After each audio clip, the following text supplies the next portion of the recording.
The funeral home smelled of roses and hushed judgment, but all I felt was the sharp sting of their mockery. My name is Sarah Monroe, and I was 29 when my uncle's funeral turned into a stage for my family's cruelest betrayal.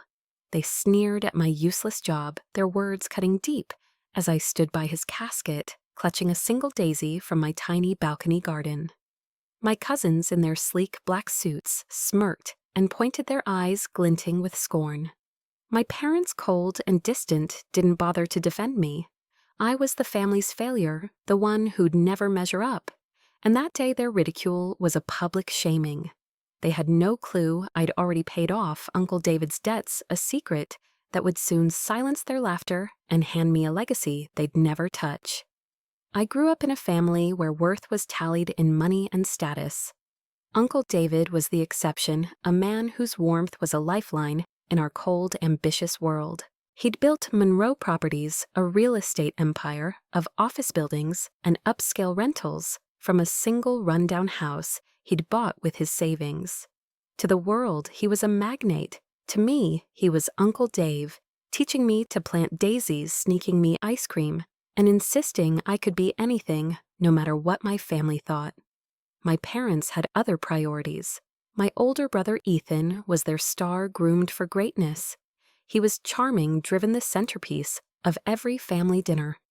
I was the quiet dreamer, scribbling poetry instead of chasing wealth. And by my teens, I'd learned to shrink, to avoid their disapproval. The unfairness was subtle at first, but grew sharp. Ethan got a sports car. I got a lecture when I asked for a writing laptop. His elite college was fully funded. I scraped by at a community college, studying creative writing while working as a barista. I didn't resent Ethan, he was kind enough, but he thrived in their spotlight, leaving me in shadow. My parents' praise for him came with barbs for me. "Why can't you be like Ethan?" my mother would snap. "You're wasting your life, Sarah." I swallowed the hurt, pretending it didn't sting, but it did every time. Uncle Dave was my haven. He called me his poet, reading my clumsy verses like they were treasures. At 17, he gave me a leather notebook, its pages soft with a note. "For your words, Sarah, they'll change the world." I filled it with stories and dreams, even as my family's contempt grew louder.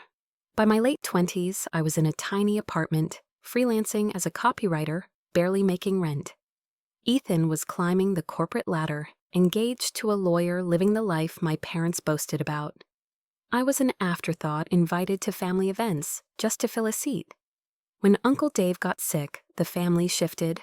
Heart disease hit when I was 28, and suddenly everyone cared not about him, but his wealth.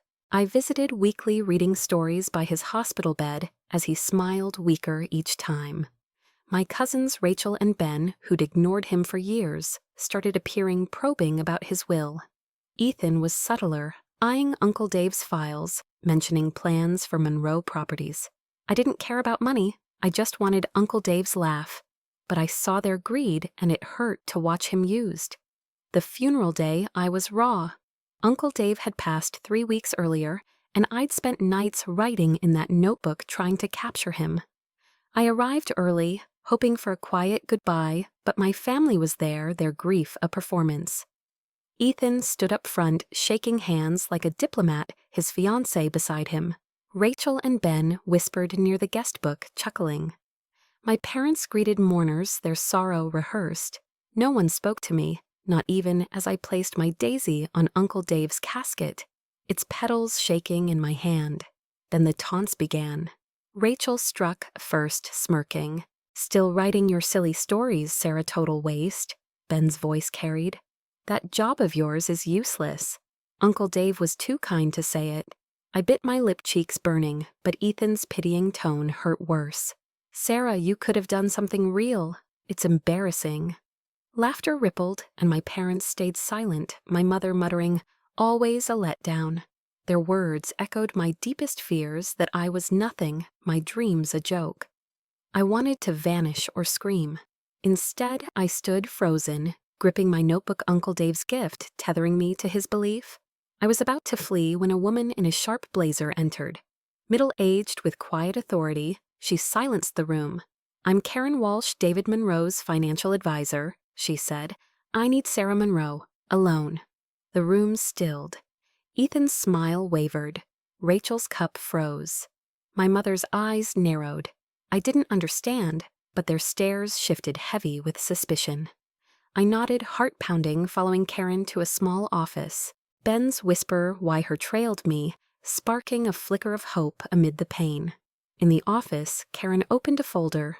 "Sarah, your uncle trusted you deeply," she said. "He spoke of your heart, your words." I blinked, stunned. Uncle Dave talked about me. To his advisor, our moments reading by his bedside, laughing over Jell-O, felt private. "He said you were like him," Karen added, smiling. "Building something from nothing." My throat tightened. I didn't know I whispered. She slid a document across, stamped with seals. David's debts were massive, $2 million from bad investments and medical bills. He faced ruin. I nodded, aware he'd struggled. "But those debts are gone," Karen said. "Paid 6 months ago. By you." I stared, mind blank. "What?" My voice was a breath. Karen leaned in. "Your freelance payments jobs," David referred, "went to a trust that cleared his debts. He called it your investment. Because of you, Monroe Properties is debt-free, and he left it all to you, every property, every lease." The words crashed over me. Monroe Properties, a multi-million-dollar empire mine. Me, Sarah, who rationed groceries. "A mistake," I stammered. "What about Ethan, Rachel, Ben?" "No mistake," Karen said. "David chose you to protect his vision community, not just profit." He left a letter. She handed me an envelope, my name in Uncle Dave's scrawl. My fingers shook, but I couldn't open it yet. In the room felt small, the air thin. "Why me?" I asked. "I'm nobody." "Not to David," Karen said. "He saw your strength, but your family won't accept this easily." I nodded, picturing Ethan's calculated rage, Rachel's venom, my parents' coldness. They'd dismissed me forever, and now I held their prize. I wanted to run, to hide in my apartment. But a fiercer part stirred. Uncle Dave believed in me. I owed him a try. Karen explained the basics, the portfolio tenant's legal steps. It was overwhelming. I'd written pet store ads, not run empires. But her confidence, tied to Uncle Dave's trust, held me up. Back in the parlor, my family's eyes pinned me. Suspicion sharp. Ethan approached, smile tight. "What was that about?" His tone was light, his eyes hard. "Just details," I said, clutching the envelope. I wasn't ready to tell them. The truth felt fragile, a spark that could die if spoken. Ethan raised an eyebrow, but was distracted by a mourner. I slipped out the letter, heavy in my hands. At home, I opened it. Uncle Dave's words poured out. "Sarah, your words are your power. You saved me now, save my dream. You're stronger than you know." I cried until dawn for him and the girl who'd felt worthless. His letter was a mirror, showing a self I'd never seen. But it also showed the fight ahead, the greed, the betrayal, the family ready to pounce. The funeral was their first blow. The real war was coming. And I had no idea how it would break me or make me. Have you ever been mocked for your passion, only to find it held power no one saw? How did you keep going? Share your stories below. I'd love to hear your spark. The office door clicked shut behind me, muffling the hum of the funeral parlor, but my family's laughter still echoed in my head. I sat across from Karen Walsh, Uncle Dave's financial advisor, my hands trembling as I clutched the envelope with his letter. The words she'd just spoken, Monroe Properties, a multi-million-dollar empire mine. Because I'd unknowingly paid off his debts, felt like a dream I couldn't grasp. I was Sarah Monroe, a freelancer scraping by, in a cramped apartment, not a real estate mogul. My notebook, Uncle Dave's gift, was my only anchor, its leather worn from years of holding my dreams. As Karen stacked her papers, she warned me again, my family would fight this. Their faces, Ethan's tight smile, Rachel's smirk, my mother's cold stare, flashed in my mind, and I knew she was right. They'd called me useless at the funeral, but now I held what they craved, and the battle was just beginning. I left the funeral home in a daze, the daisy I'd placed on Uncle Dave's casket, still vivid in my memory. Outside, the air was crisp, the sky heavy with clouds, and I drove home with the letter unopened on the passenger seat. I couldn't face it yet. It felt too big, like it might burn me if I touched it. My apartment was a mess. Notebooks scattered, coffee mugs in the sink, a thrift store lamp flickering. It was a far cry from the gleaming towers of Monroe properties, and the contrast made my chest tight. How was I supposed to do this? I wasn't Ethan with his business degree and effortless charm. I wasn't my cousins raised on wealth and connections. I was just me, the girl who'd been laughed at for writing stories. Doubt crept in, whispering that my family was right. I'd fail, I'd ruin Uncle Dave's legacy. That night I broke. Curled on my couch, I sobbed the weight of their words at the funeral, crushing me useless, embarrassing a waste. I wanted to call someone, anyone but my parents were part of the enemy now, and Ethan was their king. My friends were scattered busy with their own lives. Then my phone buzzed a text from Lena, my college roommate, who'd always been my cheerleader. "Thinking of you today, Sarah. How's the funeral?" she wrote.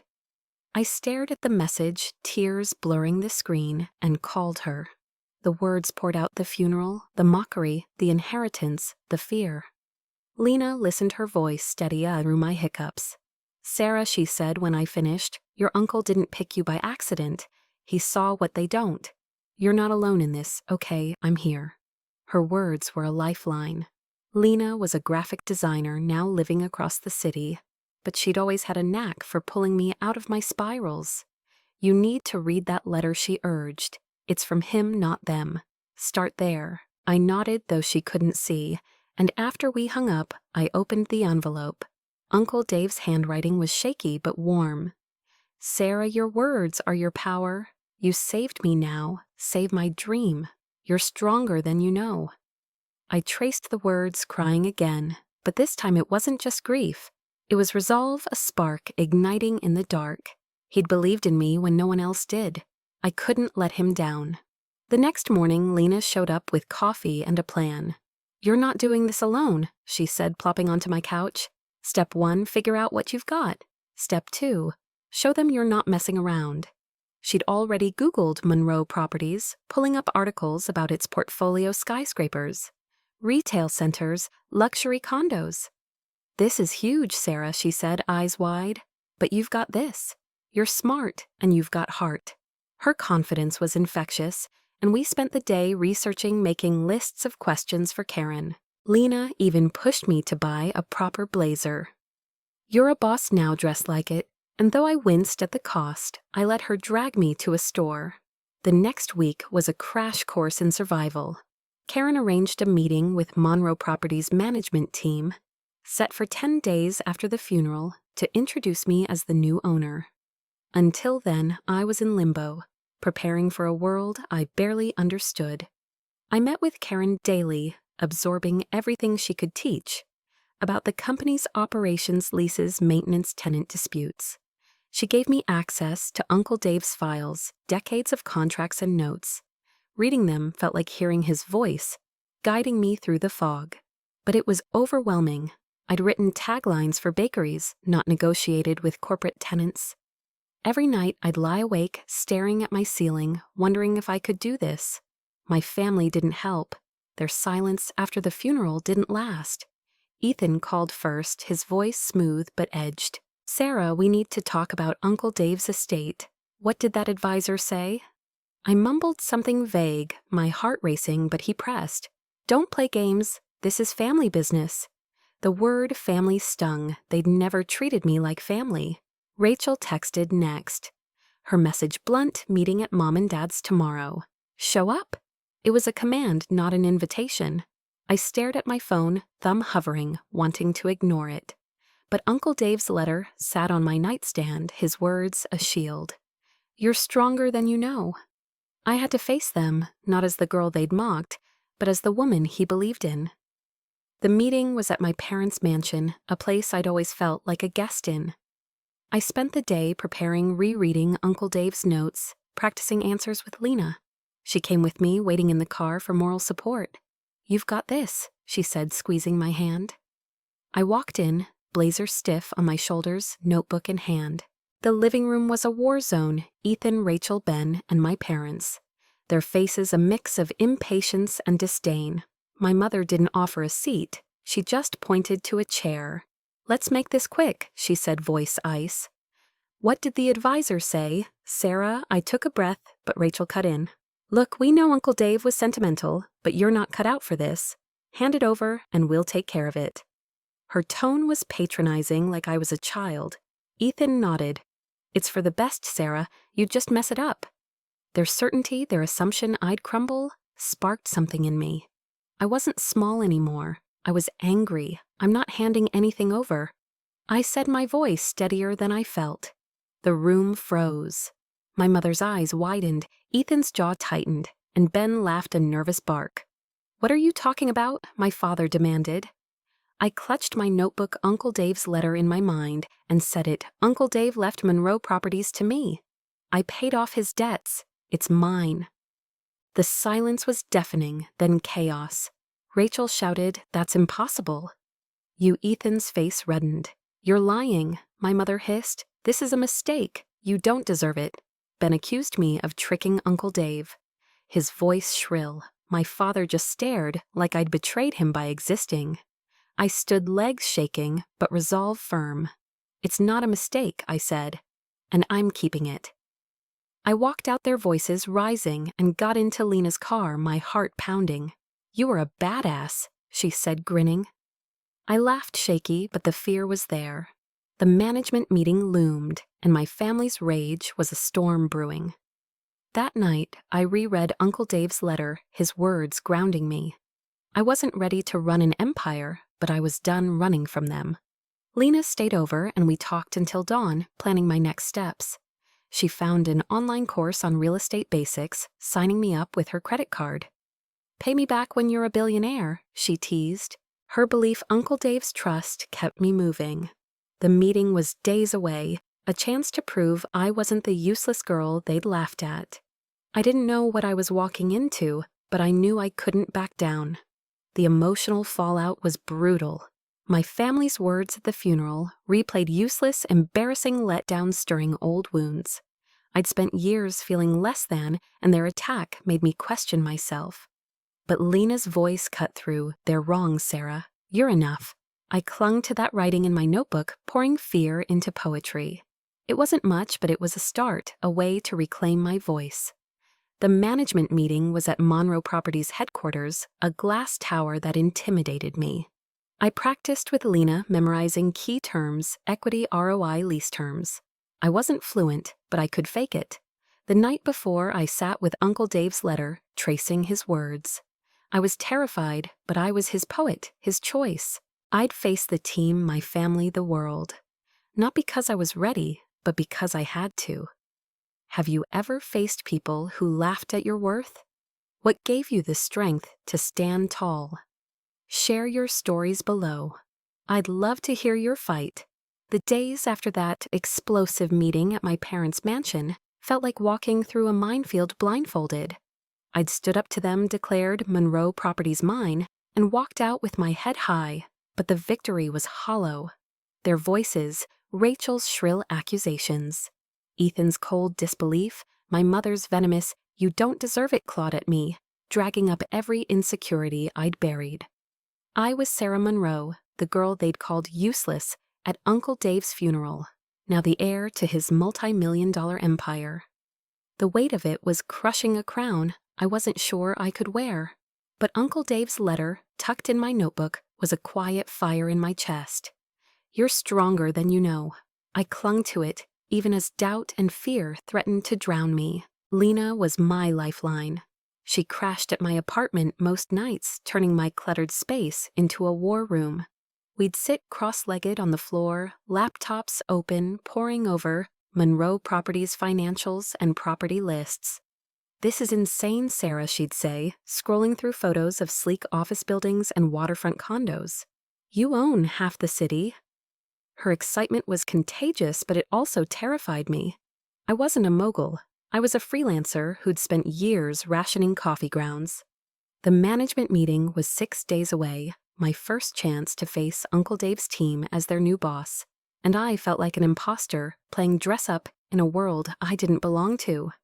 Lena pushed me to prepare. She quizzed me on real estate terms, cap rates net, operating income tenant retention until my head spun. "You don't have to be perfect," she said, handing me a coffee. "Just show them you're serious." We watched YouTube tutorials on property management, took notes from the online course she'd signed me up for, and mocked up a presentation for the meeting. I leaned on Karen Walsh too, meeting her daily at a diner near her office. She was patient breaking down the company's structure, a dozen key properties, hundreds of tenants, a small but loyal team. "David trusted you because you care," she said, sipping her tea. "That's more than most CEOs bring." Her faith, like Lena's, kept me from bolting. But the emotional toll was relentless. My family's attack at the meeting had ripped open old wounds. I'd spent my life feeling like the spare, the one who didn't measure up to Ethan's shine. Their words at the funeral, useless, embarrassing a waste, were a chorus in my head louder at night when I couldn't sleep. I'd stare at my notebook wanting to write, but the words wouldn't come. Instead, I'd cry, the kind of sobs that left my chest hollow. Lena caught me one morning, eyes red, and hugged me tight. "They don't get to define you," she said. "You're not their punching bag anymore." I nodded, but the hurt lingered, a bruise I couldn't ignore. My family didn't let up. Ethan sent texts, his tone shifting from demanding to cajoling. "Let's work this out, Sarah. You don't want this stress." Rachel called, her voice dripping with fake concern. "You're in over your head. Let us help." Ben posted a vague rant on social media about family thieves, and though he didn't name me, the likes from our relatives stung. My parents were the worst, their silence louder than any insult. I'd hoped foolishly that they'd defend me, but their absence was a clear message. I wasn't their daughter, not in the way Ethan was their son. Each jab chipped away at me, making me question if I could do this. Then I found a spark. Sorting through Uncle Dave's files, I stumbled on a photo of us planting daisies when I was 10. My hands muddy, his smile wide. Tucked behind it was a note in his handwriting. "Sarah's heart is bigger than any bank account." I cried again, but this time it was different, less despair, more determination. Uncle Dave hadn't chosen me for my resume. He'd chosen me for my heart. I wasn't just fighting for his company, I was fighting for the girl in that photo, the one he'd believed in before I knew how to believe in myself. Lena dragged me to my old college library, a place where I'd spent hours writing as a student. "You need to remember who you are," she said, plopping me in a quiet corner. I opened my notebook, and for the first time in weeks, I wrote not poetry but a plan. Ideas for Monroe Properties community spaces in the retail centers, affordable units in the condos, a scholarship for local kids tied to Uncle Dave's name. It wasn't polished, but it was mine, a way to make his dream my own. Writing felt like breathing again, a reminder that my words, my voice had power. The management meeting loomed, and my nerves were a live wire. Lena helped me prep role-playing as a skeptical executive, throwing curveball questions. "What's your 5-year plan?" she'd ask, smirking. I'd fumble, then try again, each round stronger. Karen gave me a list of the team, 10 managers, most older, loyal to Uncle Dave, but wary of me. "They'll test you," she warned. "Show them you're here to learn." I nodded, my stomach churning, but I was starting to see the meeting not as a trial, but a chance to prove I wasn't the useless girl my family saw. The day before the meeting, Lena took me shopping again, insisting on a sharp-dressed navy, simple but powerful. "You're not hiding anymore," she said, tossing me the hanger. I looked in the mirror, the dress fitting like armor, and saw someone new, not a mogul, not yet, but not a failure either. That night, I practiced my presentation, a mix of Uncle Dave's vision and my own ideas. I wasn't fluent in real estate, but I could tell a story, and that's what I do. Tell the story of a company that built homes, not just profits. The meeting was at Monroe Properties headquarters, a sleek tower that made my knees weak. I arrived early, clutching my notebook, the daisy photo tucked inside for luck. Karen met me in the lobby, her smile steady. "You've got this," she said, leading me to the boardroom. The space was intimidating, polished wood city views. 10 managers staring me down. Most were men gray-haired, their expressions a mix of curiosity and doubt. The lead manager, Mr. Carver, a gruff man with decades of experience, spoke first. "Ms. Monroe, we're surprised by David's choice. What qualifies you to lead?" My heart pounded, but I pictured Lena's grin. Uncle Dave's note. "I'm not here to pretend I'm an expert." I said, my voice wavering but clear. "I'm here because my uncle believed in me, and I believe in his vision to make Monroe Properties a force for community, not just cash. I'm here to learn to listen and to lead with heart." I opened my notebook showing my ideas, rough sketches of community spaces data from my course on affordable housing. This is where I start. The room was quiet, their faces unreadable. Then Miss Patel, a younger manager, nodded. "That's a fresh take," she said. "Let's see what you've got." It wasn't a win, but it was a door cracked open. Mr. Carver grunted, skeptical, but agreed to a trial period 6 months to prove myself. I left the meeting drained but alive, like I'd survived a storm I hadn't expected to weather. Lena took me out for burgers, refusing to let me overthink. "You faced a room of suits and didn't flinch," she said, stealing a fry. "That's huge." I smiled, but the fear lingered. The team was one hurdle. My family was another. They'd called a follow-up meeting for the next day, demanding I explain myself. I knew it'd be brutal, but I was done cowering. Uncle Dave's letter was in my bag, his words my armor. "Your words are your power." I wasn't just fighting for the company. I was fighting for myself, for the girl they'd laughed at and dismissed. The meeting was at Ethan's penthouse, a sterile space of glass and chrome. My family was there, their faces hard, Ethan by the window, Rachel and Ben on the couch. My parents rigid in armchairs. No one offered me a seat. "This has gone far enough," Ethan said, voice low. "Sign the company over Sarah. You're not capable." Rachel smirked. "You'll tank it and we'll clean up your mess." I looked at them, really looked, and saw not a family, but a pack bound by greed.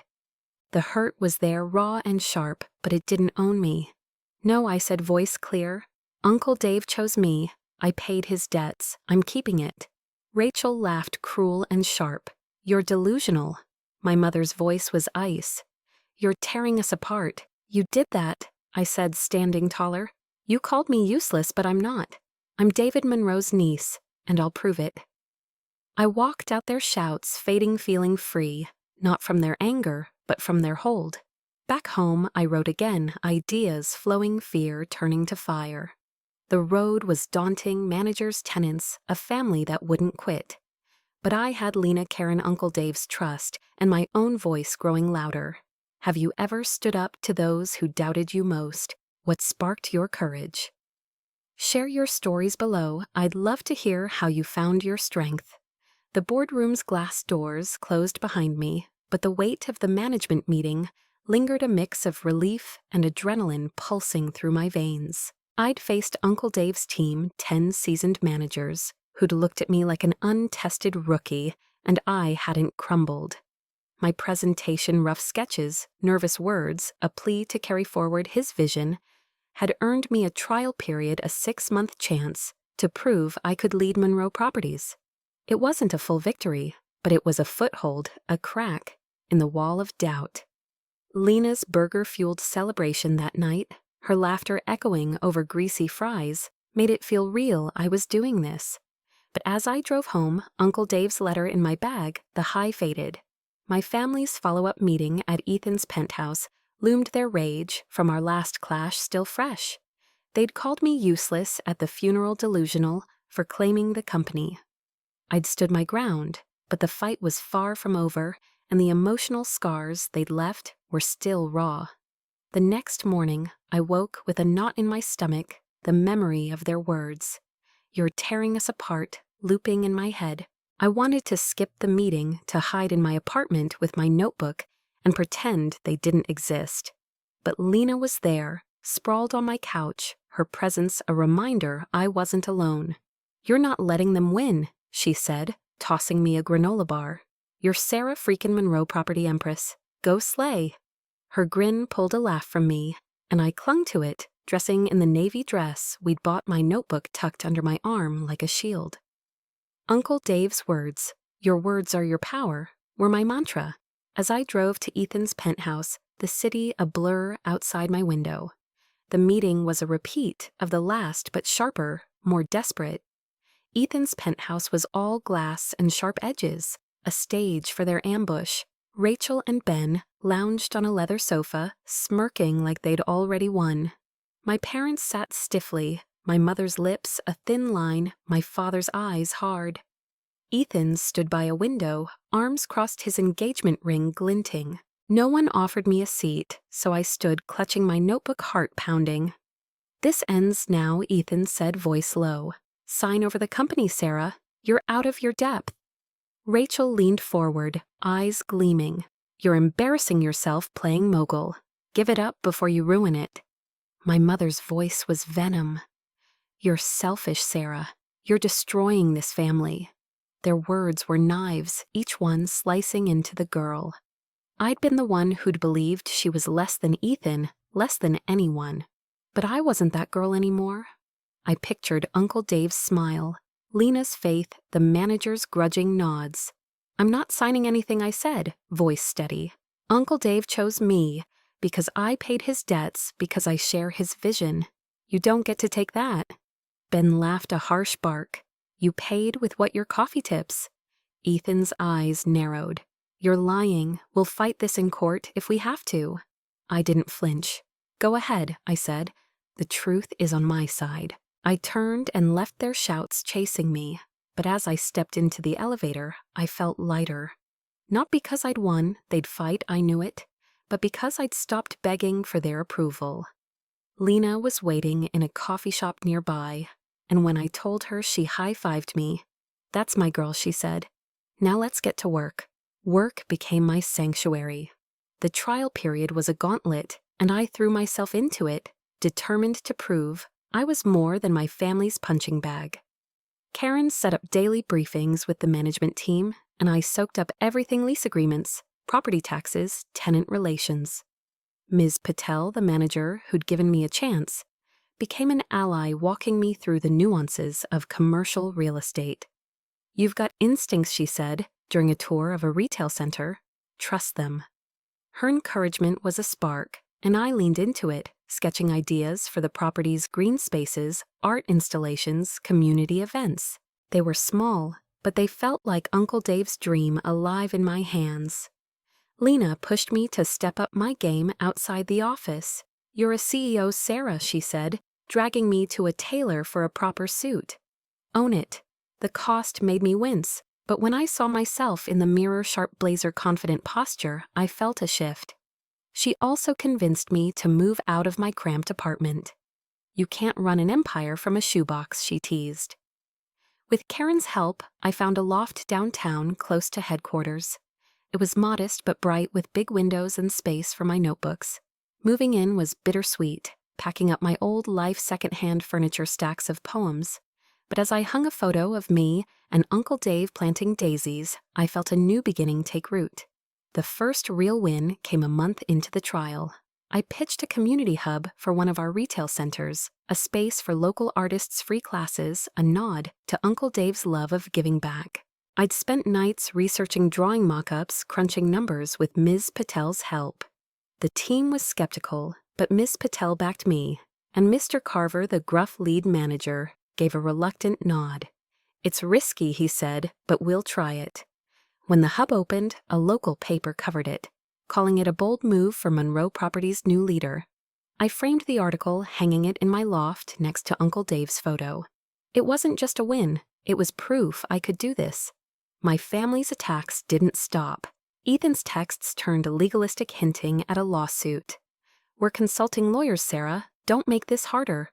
Rachel spread rumors on social media, calling me a gold digger who'd manipulated Uncle Dave.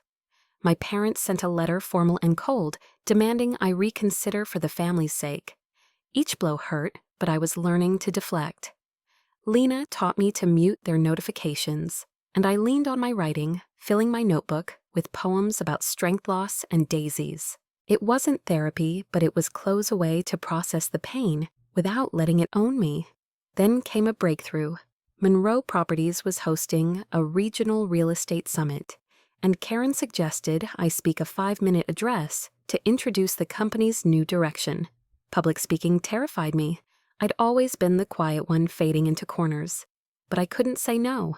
It was a chance to show the team and myself I could lead. I worked with Alina, practicing in my loft, stumbling over words until they flowed. "Tell your story," she said, sprawled on my couch. "That's what they'll remember." I wrote a speech about Uncle Dave's vision community, Connection Homes for All, and tied it to the community hub, my first mark on his legacy. The summit was in a sleek convention center, packed with industry pros in sharp suits. I wore my new suit, my notebook in my bag, for courage. Backstage, my palms sweated, my heart racing. But I pictured Uncle Dave's daisy garden, Lena's grin. When my name was called, I stepped into the spotlight, the crowd a blur. My uncle, David Monroe, built this company to create, to connect, to care. I said, voice shaky, but growing stronger. I'm here to carry that forward with heart and hope. I shared the hub's success, showed my sketches ended with Uncle Dave's words, "Build something that matters." The applause was warm, not thunderous, but real. Ms. Patel clapped smiling, and even Mr. Carver gave a nod. I'd done it, my first public step as a leader. The speech got a mention in a trade journal, a small blurb calling me a surprising new voice. Lena framed it, hanging it in my loft with a note, "Knew you could." But the attention drew my family's ire. Rachel texted venomous, "You're a fraud, Sarah. You'll crash." My mother called, her voice sharp, "You're making a spectacle of yourself." I didn't respond, but the hurt was there, a reminder of the love I'd never had. I was rising, but it was lonely, and the higher I went, the more I felt the absence of the family I'd once craved. Still, I pushed forward.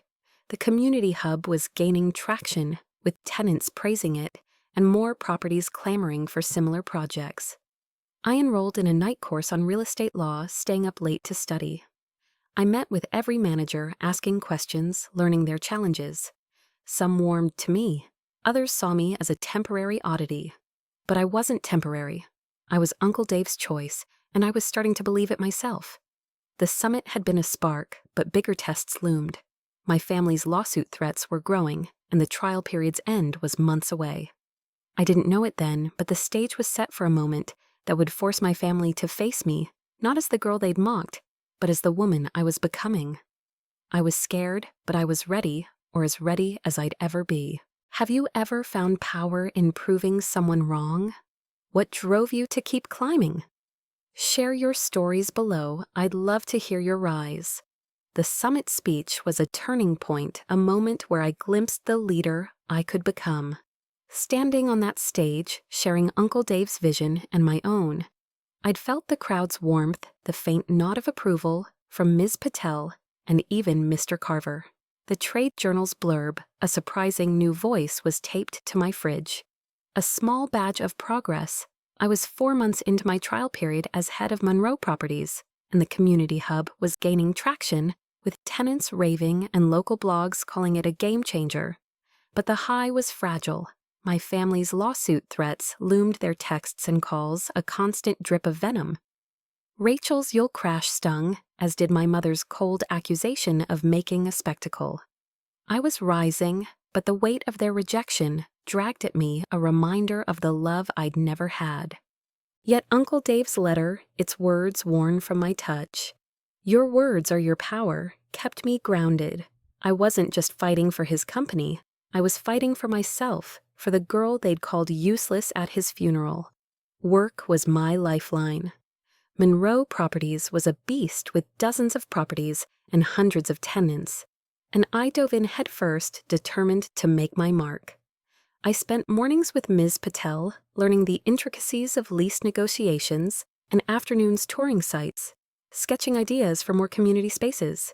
The hub's success inspired me to pitch a second project, a free tech lab in one of our office buildings aimed at local teens. I worked late, researching costs and partners, my notebook filled with diagrams and dreams. Ms. Patel loved it, And when we presented it to the team, Mr. Carver gave a rare grunt of approval. "Could work," he said, and I felt a rush like I was finally speaking their language. Lena was my rock outside the office. She'd moved closer to my loft, and we'd meet for late-night tacos, her laughter a balm for my stress. "You're killing it, Sarah," she'd say, stealing my chips. "Those suits are eating out of your hand." But she saw the strain, too, the way I'd flinch at my phone's buzz, expecting another barb from Ethan or Rachel. "You need to let them go," she said one night, her voice soft. "They don't get to live in your head rent-free." I nodded, but it wasn't that simple. Their words at the funeral, useless, embarrassing a waste, were ghosts haunting me when I was alone. I'd write in my notebook poems about daisies and defiance, but the hurt lingered a shadow I couldn't shake. My family's attacks escalated. Ethan's texts turned formal. "CCing a lawyer. We're prepared to contest the will, Sarah. Let's settle this." Rachel spread rumors online, hinting I'd tricked Uncle Dave in his final days. Ben called, his voice slurred, accusing me of stealing their birthright. My parents sent a handwritten note, the kind that should have held love, but instead held guilt. "You're breaking this family, Sarah. Do the right thing." I wanted to scream. What had they ever done but break me? But each jab chipped away, stirring the old fear that I didn't deserve this, that I'd fail Uncle Dave's trust. Karen Walsh, Uncle Dave's advisor, was my steady hand. Over diner coffee, she updated me on the lawsuit threat. "Their case is flimsy," she said, stirring her tea. "David's will is airtight, and we have proof you paid the debts, but they'll drag it out, make it public." I nodded, my stomach twisting. The idea of my name in headlines branded a fraud made me sick. "Stay focused," Karen urged. "The team's watching. Show them you're unshakable." Her words echoed Lena's, and I leaned into them, doubling down on work. I enrolled in an online course on corporate finance, staying up late to study, determined to prove I wasn't just a placeholder. A new ally emerged at work, Tara, a junior manager who'd joined the team a month earlier. She was in her mid-20s with a quick smile and a passion for sustainable design. During a site visit, she saw my sketches for the tech lab and lit up. "This is amazing," she said, tracing my drawings. "You're not like other bosses." Her enthusiasm reminded me of myself at her age, before my family's doubts had taken root. We started collaborating, brainstorming ways to make the lab a reality. Tara's belief in me, small but genuine, was a spark, a reminder that I wasn't alone in this fight. The next big test came with the National Real Estate Forum, a major industry event where Monroe Properties was a sponsor. Ms. Patel suggested I give a keynote, a 10-minute speech, to showcase our direction. The summit had been a warm-up. This was the main stage, packed with CEOs, investors, and reporters. Public speaking still made my palms sweat, but I couldn't say no.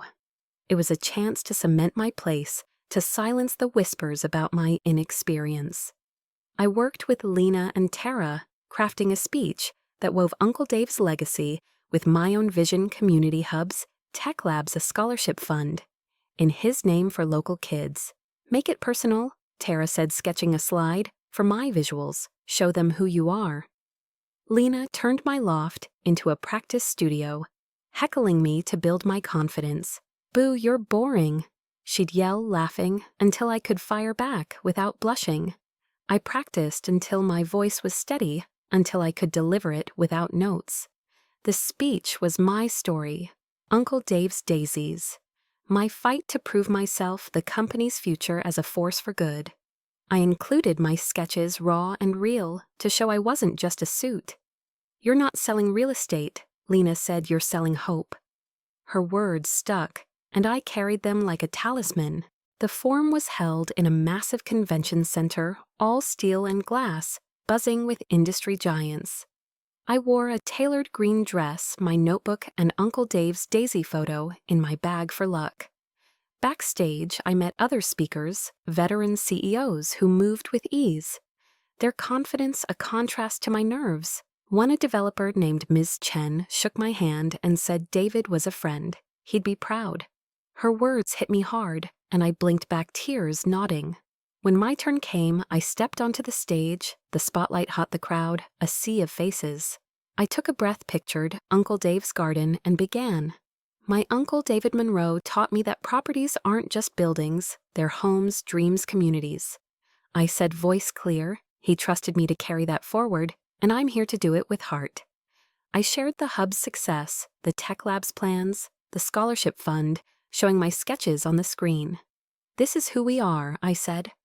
A company that builds for people, not just profit. I'm Sarah Monroe, and I'm just getting started. The applause was loud, a wave that lifted me. I saw Ms. Patel beaming, Tara clapping wildly, even Mr. Carver on his feet. Ms. Chen nodded from the front row, her smile warm. Backstage reporters swarmed, asking for quotes. A journalist from a national outlet pulled me aside. That was powerful, Ms. Monroe, she said. We're featuring you, the heart of Monroe Properties. Can we talk?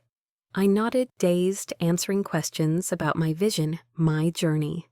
The feature ran the next day, a glowing piece calling me a bold new leader with a poet's soul. Lena sent it with a string of emojis, and Karen called her voice proud. You've done it, Sarah. You're undeniable now. The article was a shield proof I wasn't the failure my family claimed, but it also drew their fire. Ethan emailed cold and sharp, enjoy your press. It won't save you. Rachel's social media rants grew nastier, calling me a fake heiress. I didn't let it stop me. The speech opened doors, invitations to panels, calls from nonprofits wanting to partner on the scholarship fund. I hired Tara full-time to lead the tech lab, watching her thrive as I had under Uncle Dave's belief. I was building something not just for the company, but for myself, a life where I wasn't defined by my family's scorn. But the loneliness lingered. Success didn't erase the ache of their rejection, the years of feeling unloved. I'd catch myself staring at old photos, wondering if they'd ever cared. Uncle Dave's letter was my comfort, but it couldn't fill the void. One night I called Lena, voice breaking. Am I enough? I asked. I'm winning, but it feels hollow. She was quiet, then said, You're more than enough, Sarah. You're full of love, fight everything they can't take. Let that carry you. Her words stayed with me, a reminder to keep going, to trust the emptiness would fade. The forum had been a triumph, but it was also a spark for what came next. A moment that would force my family to face me, not as the girl they'd mocked, but as the woman I'd forged in fire. Have you ever found strength in a moment you thought would break you? What kept you pushing forward? Share your stories below. I'd love to hear how you claimed your power. The National Real Estate Forum had been a crucible, forging me into someone I hadn't known I could be. That speech, my voice steady, my sketches, lighting up the screen, the crowd's applause washing over me, had cemented my place as Monroe Properties' leader. The feature in the national outlet, calling me a bold new leader with a poet's soul, was pinned to my loft's wall, a talisman alongside Uncle Dave's daisy photo. 5 months into my trial period, I was no longer the useless girl my family had mocked at his funeral. The community hub was thriving, the tech lab was greenlit, and the scholarship fund was changing lives. But the victory was bittersweet. My family's lawsuit threats were escalating their messages, a relentless drumbeat of spite. Ethan's cold, enjoy your press, and Rachel's fake heiress rants cut deep, stirring the old ache of their rejection. Uncle Dave's letter. Your words are your power was my anchor, but the loneliness of fighting alone was a weight I couldn't shake. Work was my refuge, a place to channel the pain into purpose. Monroe Properties was a living legacy, and I poured myself into it, determined to make Uncle Dave proud. I spent mornings with Ms. Patel and Tara, planning the tech lab's rollout, and afternoons meeting tenants, listening to their needs. I pushed for more community projects, a rooftop garden for one condo, a free library in another retail center, each one a nod to Uncle Dave's dream of homes, not just buildings. The team was warming to me. Ms. Patel was my mentor, guiding me through corporate politics, while Tara's enthusiasm fueled my own. Even Mr. Carver, the gruff lead manager, started calling me Sarah instead of Ms. Monroe, a small but seismic shift. "You're not what I expected." He admitted over coffee, and I took it as a win. Lena kept me human. She'd barge into my loft with takeout, forcing me to pause my late-night study sessions. "You're a badass, but you need sleep," she'd say, tossing me a spring roll. Her new boyfriend Leo, a laid-back musician, started joining us, his goofy humor easing my tension. One night they dragged me to a dive bar for karaoke, and I belted out a terrible rendition of a pop song, laughing until my sides ached. "This is you," Sarah Lena said, her eyes shining. Not just the CEO, but the girl who sings off-key and still steals the show. Her words were a reminder that I wasn't just fighting for Uncle Dave's legacy. I was fighting for my own joy too. But my family's shadow loomed. The lawsuit was no longer a threat. It was filed. Karen called me to her office, her face grim. "They're claiming you coerced David into changing his will," she said, sliding a legal document across her desk. "They're saying you exploited his illness." My stomach dropped. Coerced, I'd read him stories. Held his hand, loved him, when they'd only shown up for his checkbook. The accusation was a violation, a theft of the one pure thing I'd had with him. "Their case is weak," Karen assured me. "We have records, your payments, David's notes, his video will. But they're going public, and it'll get ugly." I knotted my throat tight. The idea of my name dragged through headlines labeled a schemer made me feel small again. The press caught wind, and the story exploded. Tabloids ran headlines like Monroe Harris faces, family feud, and did she steal the empire? Social media was worse, with strangers calling me a fraud, a gold digger. Rachel fueled the fire, posting cryptic stories about family betrayal, while Ethan gave a teary interview to a local station, claiming he just wanted justice for Uncle Dave. The hypocrisy burned, but it was my parents' silence that hurt most. They didn't defend me, didn't call to check in. I'd spent years craving their love, and their absence was a final cut, proving I'd never been their priority. Lena saw me unraveling and staged a rescue. She showed up with my old college notebook, filled with poems I'd written at 19. "Look at this," she said, flipping to a verse about growing through cracks. "You were fierce then, and you're fiercer now. Don't let them dim you." She pulled out Uncle Dave's letter, reading it aloud. "You saved me now, save my dream." Her voice cracked, and we hugged, tears mixing. "You're not fighting for them," she said. "You're fighting for you, for Dave, for every kid in your scholarship fund." Her words reignited the spark, and I vowed to keep going, lawsuit be damned. I leaned harder into work. The tech lab opened in a sleek office building, with teens already signing up for coding classes. I visited on launch day, watching a girl named Maya debug her first program, her grin mirroring my own when I'd written my first poem. "Thank you," she said shyly, handing me a thank you note. I kept it in my notebook next to Uncle Dave's letter, a reminder of why I couldn't quit. The scholarship fund expanded with 10 more kids selected their essays about dreams and grit, making me cry. I was building something real, something my family couldn't touch. Karen and I prepped for the lawsuit, gathering evidence, bank records showing my payments, Uncle Dave's video will, where he said Sarah's the only one who gets it. Watching it, his voice weak but clear. I felt him beside me, cheering me on. "We'll win," Karen said, "but it'll cost you emotionally. Stay strong." I nodded, knowing she was right. The public scrutiny was suffocating, reporters lingered outside my loft, and I stopped checking social media after a stranger called me a parasite. But I had Lena, Ms. Patel Tara, and the team, their belief, a shield against the noise. A new challenge came with the annual Monroe Properties Board review, where I'd present my 6-month progress to secure my role permanently. Ms. Patel warned me Ethan had been sniffing around, meeting with a board member to pitch himself as a better option. "He's desperate," she said, "but he's got no ground. Nail this and he's done." I threw myself into the presentation, working with Tara to design visuals, charts, photos of the hub, and lab my sketches, tying it to Uncle Dave's vision. I studied late, memorizing financials, practicing with Lena, until I could deliver it flawlessly. "You're not just a boss," Tara said, tweaking a slide. "You're an artist, and that's your strength." The review was in the same boardroom where I'd first faced the team, but this time I walked in with confidence, my green dress sharp, my notebook under my arm. The board, 10 executives, including Mr. Carver and Ms. Patel, watched as I laid out my wins: the hub's 20% tenant retention, boost the lab's community, impact the scholarship fund's growth. I showed my sketches tying each project to Uncle Dave's dream. "This is Monroe Properties," I said.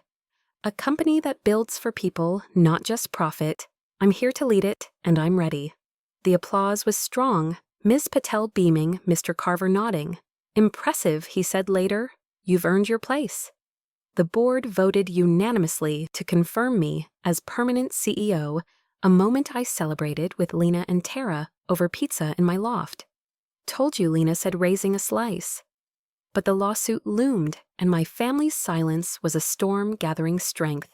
I didn't know it then, but the next month would bring a reckoning, not in a courtroom, but in a public arena where the truth would hit like a thunderclap, forcing my family to face the woman I'd become. I started therapy, a step Lena had urged for months. Dr. Ellis, a calm woman with sharp insights, helped me unpack the pain of my family's rejection. "You've been carrying their judgment like it's truth," she said. "What if you let it go?" It was a question that cracked me open. I wasn't useless, I never had been. Their cruelty was their failure, not mine. Therapy didn't erase the hurt, but it gave me tools, a way to breathe through the storm. I kept writing, filling my notebook with poems about roots and resilience, each one a step toward healing. The board review had been a milestone, but it was also a spark for what came next, a moment that would shift everything. I was standing taller, not just for Uncle Dave, but for myself, for the girl who'd clutched a daisy at his funeral, believing she was nothing. I was ready, or as ready as I'd ever be, for the fight that was coming. Have you ever had to prove yourself against a tide of doubt? What kept you fighting? Share your stories below.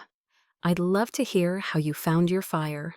The board's unanimous vote to confirm me as permanent CEO of Monroe Properties was a beacon in the storm, a moment I'd clawed my way toward through 6 months of doubt and defiance.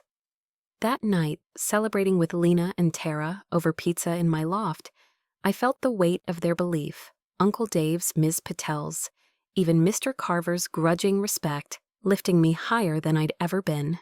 The community hub was a success, the tech lab was buzzing with eager teens, and the scholarship fund was growing, each project a brushstroke on Uncle Dave's dream.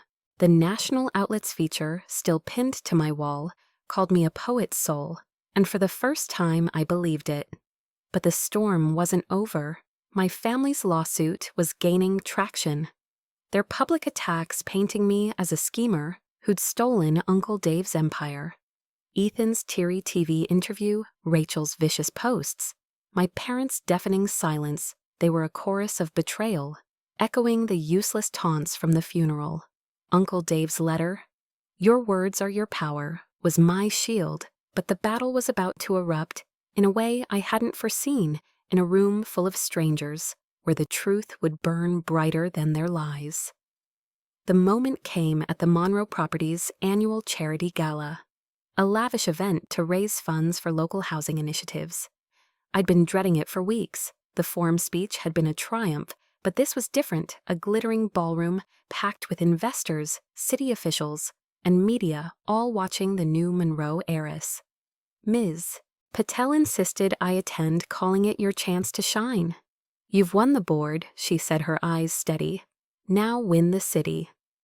I nodded, swallowing my nerves, and prepped with Lena and Tara, crafting a keynote to highlight the scholarship fund and tech lab. I chose a deep red gown, bold but elegant, and practiced my smile, hoping it hid the fear that my family's lawsuit would overshadow everything. Lena was my hype squad, curling my hair in my loft the night before. "You're not just Sarah anymore," she said, pinning a strand. "You're the queen of this city's skyline. Own it." Her grin was infectious, but as I clutched my notebook, Uncle Dave's daisy photo inside, I felt the weight of what was coming. My family hadn't been invited, but the gala was a public event, and Karen had warned me they might show up. They're losing the lawsuit, she'd said, over coffee. They'll try something desperate. I braced myself, not knowing how desperate or how public their move would be. The gala was held at a historic hotel, its ballroom dripping with chandeliers and gold. I arrived early, my heart pounding as I stepped into the crowd, women in sparkling gowns, men in tuxedos, their laughter sharp with power.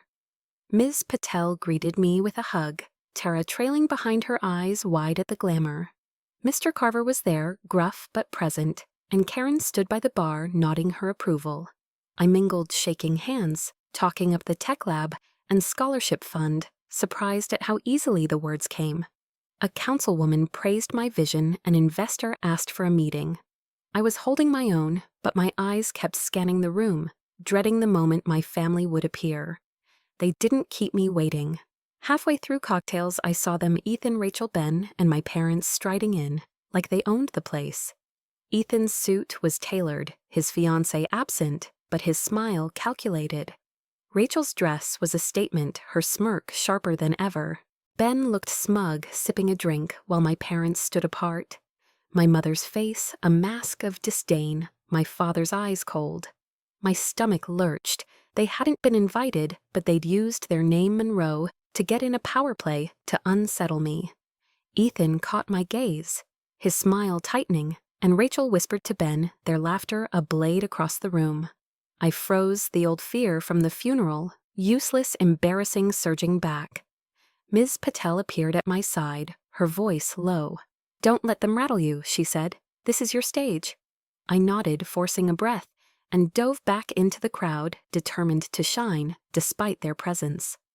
I talked to a reporter about the scholarship fund, shared a laugh with Tara, about a clumsy waiter, kept my smile bright. But the tension was a wire tightening with every glance at my family, who hovered near the stage, their whispers drawing curious looks. What were they planning? To confront me? To sabotage me? I didn't know, but I couldn't let them see me waver. The keynote was at 10, the night's highlight. Backstage, I reviewed my notes, hands trembling. Lena's voice echoed, "You're the queen," and I pictured Uncle Dave's daisy garden, grounding myself. But as I waited, I overheard Ethan's voice, low and urgent, speaking to a man I recognized as a tabloid editor. "She's a fraud," Ethan said. "She manipulated our uncle, and we're proving it. You'll have the exclusive," the editor murmured, and Ethan's laugh was cold, triumphant. Rage flared in me, hot and fierce. They weren't just here to watch. They were here to ruin me, to twist my story in front of the city's elite. I wanted to storm over to scream the truth, but I didn't. I channeled the anger into resolve, gripping my notebook, Uncle Dave's letter inside. They wanted a spectacle. I'd give them one, not with fury, but with facts. I stepped onto the stage, the spotlight warmed, the crowd hushing. I saw Ethan's smirk, Rachel's crossed arms, my parents' icy stares, but I also saw Ms. Patel's nod, Tara's grin, Karen's steady gaze. I took a breath and began. "My uncle, David Monroe, built this company on heart," I said, voice clear. "He believed in homes, in dreams, in people. He trusted me to carry that forward, not because I'm perfect, but because I care." I paused, eyes locking on my family. Some doubted me. They called me unfit, unworthy, a mistake. But I'm here leading with his vision because I paid his debts, because I share his dream. The crowd was silent, sensing the weight. I shared the hub's impact, the tech lab's promise. The scholarship fund's lives changed, showing my sketches, daisies woven into designs. "This is Monroe Properties," I said. "A legacy of love, not greed. I'm proud to lead it." The applause was thunderous, shaking the room. Ms. Patel stood, clapping, Tara cheering, Mr. E. Carver on his feet. But my family's faces were stone, their confidence cracking. Then came the twist. Karen stepped onto the stage, unscripted, her presence commanding. "Ladies and gentlemen," she said, holding a document, "I have a statement. Some have questioned Sarah Monroe's right to lead. Tonight I end that.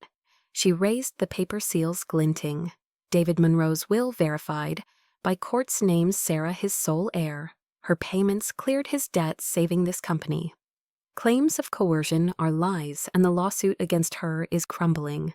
The room gasped, then roared applause swelling. I stood frozen tears pricking as Karen turned to me.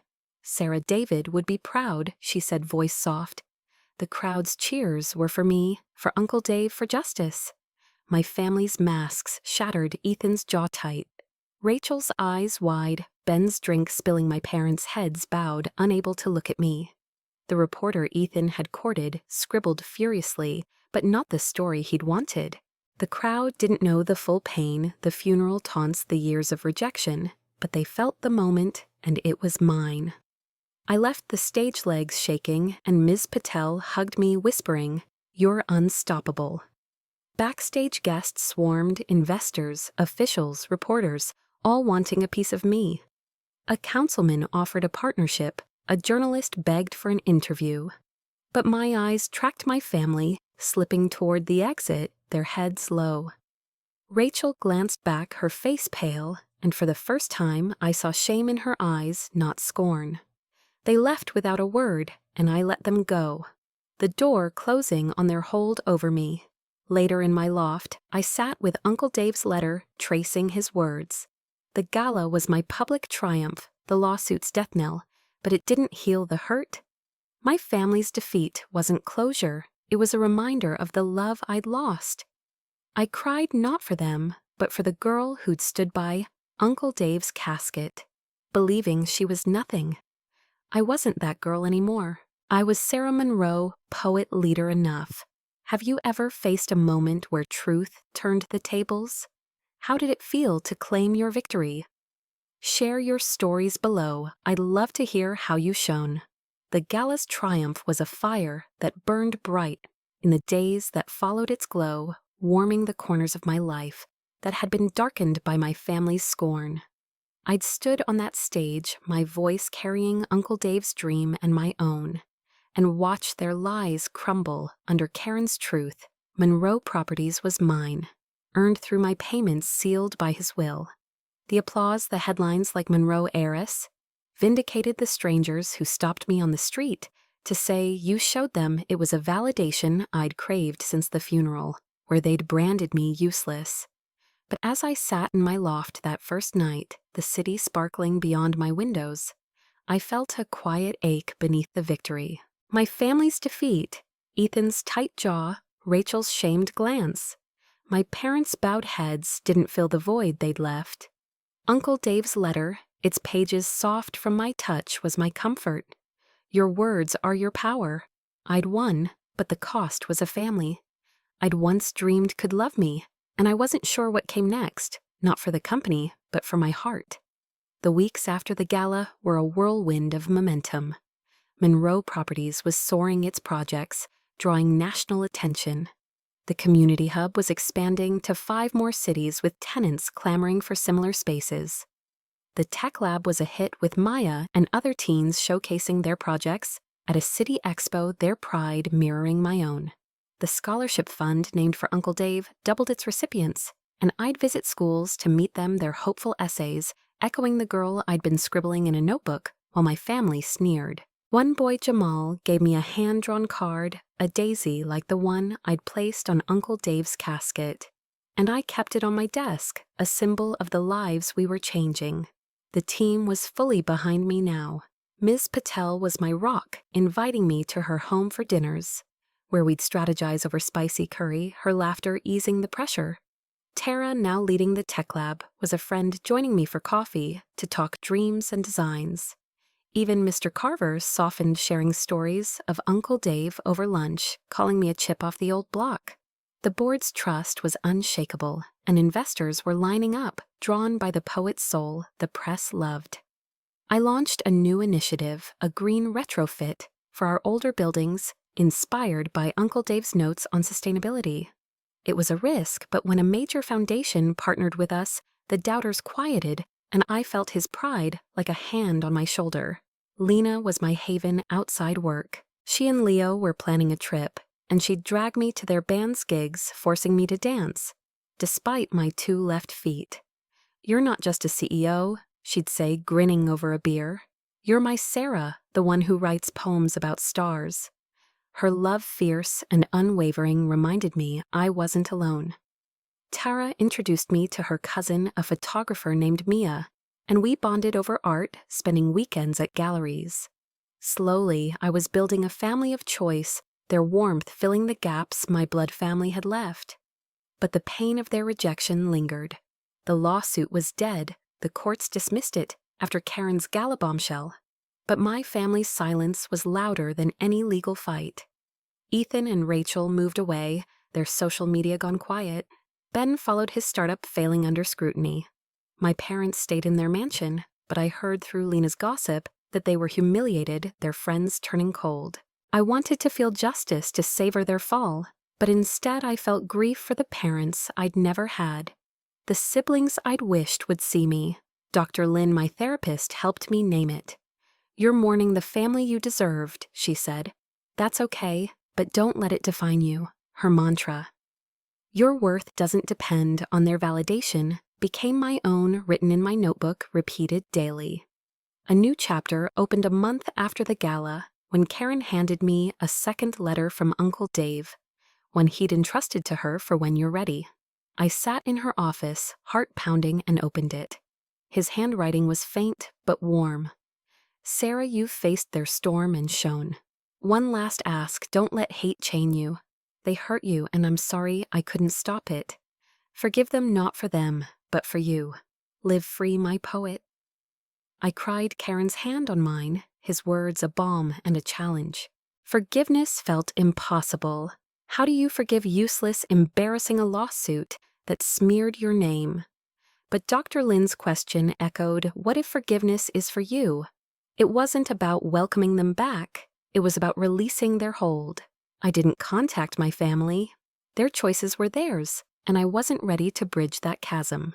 But I wrote a poem, not for them, but for me. A promise to live free, as Uncle Dave asked.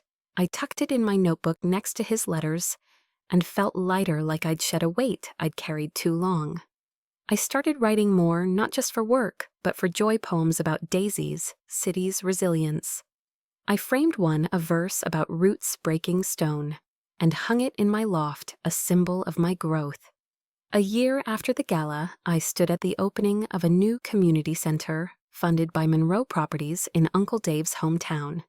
It had art studios, a tech lab, a library, everything he'd dreamed of.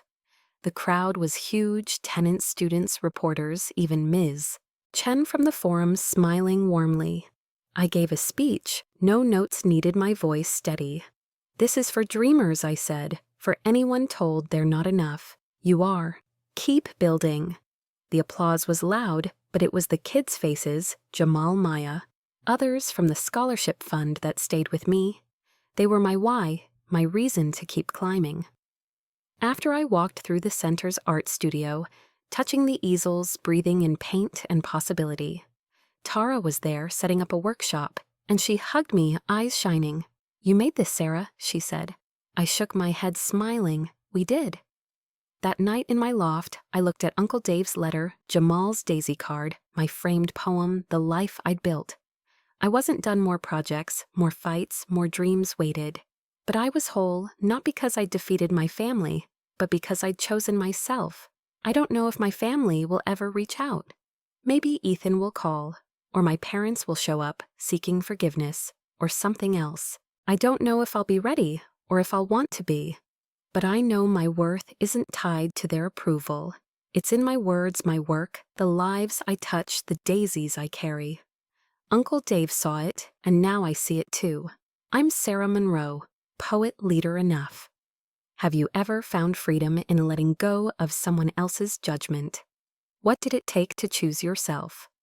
Share your stories below. I'd love to hear how you found your light.